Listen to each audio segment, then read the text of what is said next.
Buongiorno e ben ritrovati con una nuova edizione del TG Flash di New Sicilia. In apertura lacrime e dolore oggi per l'ultimo saluto a Sara Campanella. La 22enne accoltellata dal collega universitario a Messina. I giovani presenti hanno scelto di indossare una maglietta bianca con la scritta "No violenza".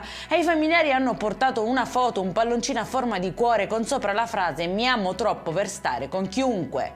Grave incidente stradale sulla Catania-Ragusa, feriti 2 carabinieri, uno sarebbe attualmente in coma, ricoverato al Cannizzaro. Secondo una prima ricostruzione, la gazzella su cui viaggiavano i militari si sarebbe ribaltata dopo aver urtato un cordolo, dinamica però ancora tutta da ricostruire. Ancora un caso di revenge porno, questa volta a Catania, dove un 43enne ha pubblicato sui social alcune foto intime della sua ex compagna e screen di singole conversazioni strettamente private intrattenute in passato con lei. L'uomo ha nascosto la sua identità con un nickname, ma è stato scoperto e denunciato dalla polizia.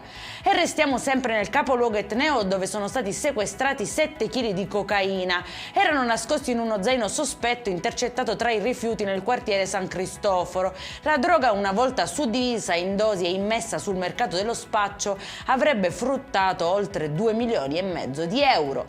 E in chiusura 500 kg di molluschi pericolosi sequestrati dalla finanza. Il carico illegale proveniente da Napoli è stato fermato a Messina. I prodotti senza tracciabilità sono stati dichiarati tutti non commestibili dal distretto veterinario.